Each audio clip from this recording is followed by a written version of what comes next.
कई साल पहले एक अंधेरे जंगल में एक अज्ञात प्रजाति का रहस्य उजागर हुआ था। ये प्राणी वैम्पायरों और मनुष्यों की संतान थे, लेकिन उनके भीतर एक विचित्र शाप छिपा हुआ था। जब वे आहार लेते थे तो वे अनियंत्रित रूप से अपने पूर्वजों के रूप में लौट जाते थे। एक किंवदंती है कि इस प्रजाति का आखिरी जीव धरती पर घूम रहा है, एक सुरुचिपूर्ण अमर महिला वैम्पायर। लेकिन वह एक ऐसा प्राणी है जिसमें दो आत्माएं हैं, अच्छाई का प्रतीक और अंधेरे और प्रकाश के बीच एक पुल। एलेना एक अबैंडन्ड गांव के किनारे चांद की रोशनी में चल रही थी। जो लोग उसे देख रहे थे वे उसके जादू में बंधकर उसका पीछा करने लगे थे, लेकिन वे नहीं जानते थे कि एलेना एक वैम्पायर है और वह अपनी शाप से अकेले ही जूझ रही थी। वह अपने शिकार का चयन करते समय सतर्क रहती थी। हर रक्त की एक बूंद उसे अपने अतीत के करीब ले जाती थी। जैसे ही उसने खून चखा, उसका शरीर अनियंत्रित हो जाता था और वह एक पुराने स्मृति में बदल जाती थी, बंदर में, यानी उस रूप में जिसमें वह कभी जंगल की गहराइयों में जीवित थी। सदियों पहले एलेना को एक जादूगर के शाप ने इस रूप में बदल दिया था।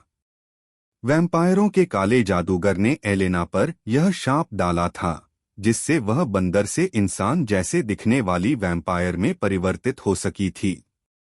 लेकिन यह शाप हर शिकार में उसके शरीर और आत्मा को बुरी तरह से तोड़ता था। उसके शरीर के साथ साथ उसकी आत्मा भी बहुत दर्द में थी। एलेना ने इस शाप को खत्म करने के लिए दुनिया भर में यात्रा की। दिन में वह एक साधारण इंसान की तरह दिखती थी, रात में वह वैम्पायर के रूप में शिकार करती थी और कभी-कभी वह एक जंगली प्राणी के रूप में बंदर में बदल जाती थी। यह परिवर्तन केवल तब होता था जब वह आहार लेती थी और सूर्योदय के बाद वह फिर से इंसान जैसी वैम्पायर बन जाती थी। एलेना के शाप को समाप्त करने के लिए उसकी यात्रा उसे थाईलैंड और नेपाल से होते हुए भारत के रहस्यमय भूमि तक ले आई। भारत वह स्थान था जहां बंदरों को पवित्र माना जाता था और हनुमान जैसे देवता की पूजा होती थी। गंगा नदी के आसपास मंदिरों के बीच हजारों बंदरों का झुंड घूम रहा था। उनकी ऊर्जा एलेना को आकर्षित कर रही थी, लेकिन उसे डर भी लग रहा था। दिन के समय वह बंदरों को देखती थी जो इंसान उन्हें खाना देते थे और उन्हें एक पवित्र संबंध के साथ पूजते थे। लोग मानते थे कि ये बंदर हनुमान के पृथ्वी पर प्रतिनिधि हैं।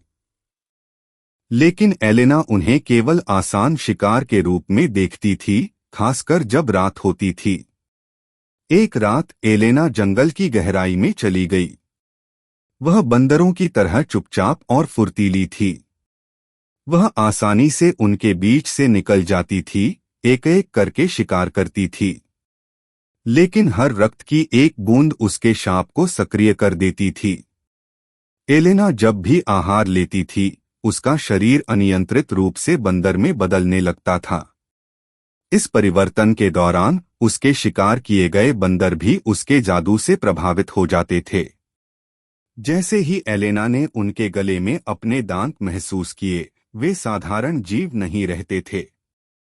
एलेना का वैम्पायर खून उनके शरीर में बहने लगता था और उन्हें अंधेरे के शाप से बदल देता था।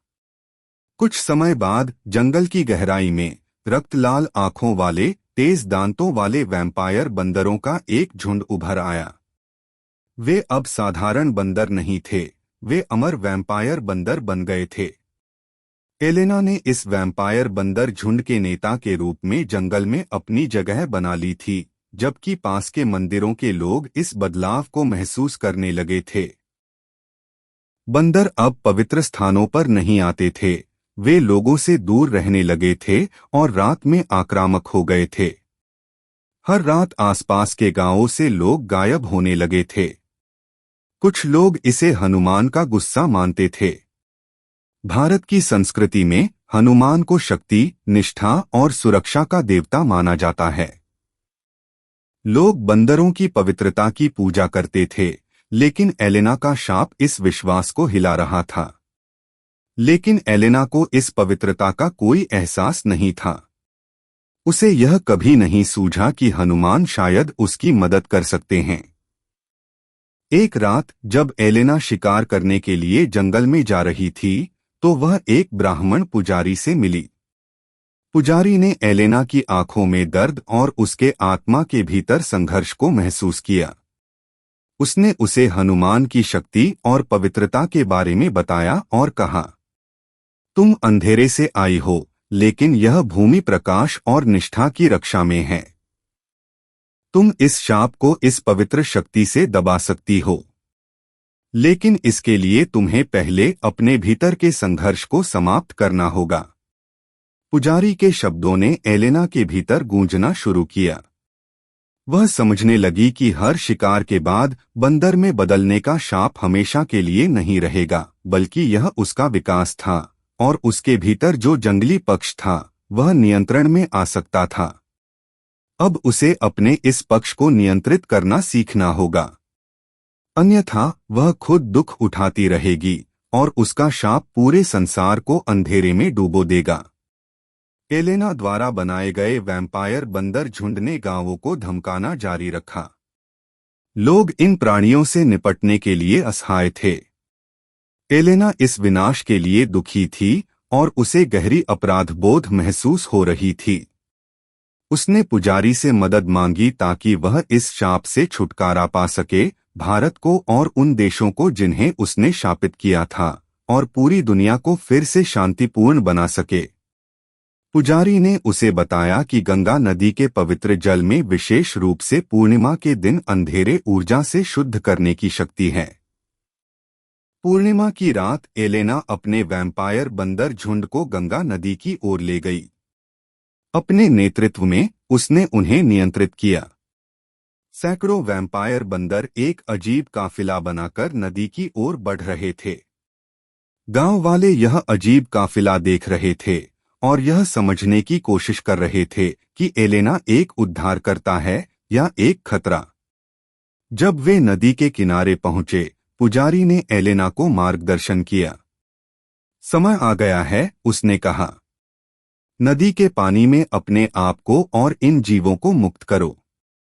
वैम्पायर बंदर फिर से जन्म लेंगे और तुम अपनी नई यात्रा के लिए निकलोगी। एलेना नदी में कदम रखी और बंदर उसके पीछे पीछे चले। जल एक पवित्र रोशनी से दमक रहा था।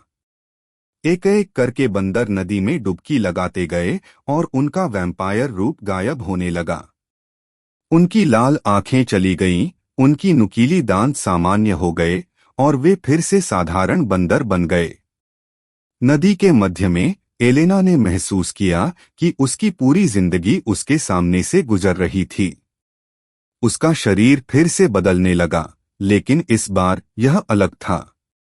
पवित्र जल ने उसे पूरी तरह से वैम्पायर रूप से मुक्त नहीं किया, लेकिन इस बदलाव ने उसे संतुलन प्रदान किया। वह अब दिन में सामान्य इंसान के रूप में जी सकती थी और रात में सिर्फ तब अपना वैम्पायर रूप धारण करती थी जब उसे आहार की आवश्यकता होती थी। अब वह एक जंगली प्राणी नहीं रही, बल्कि एक सुरुचिपूर्ण और नियंत्रित शिकारी बन गई थी। जब बंदर अपने पुराने रूप में लौट आए, एलेना नदी के किनारे बैठी थी और पानी में अपने प्रतिबिंब को देख रही थी। उसकी आंखें अब दर्द से नहीं, बल्कि आशा से भरी थीं। गंगा के जल ने उसे शुद्ध किया था और उसकी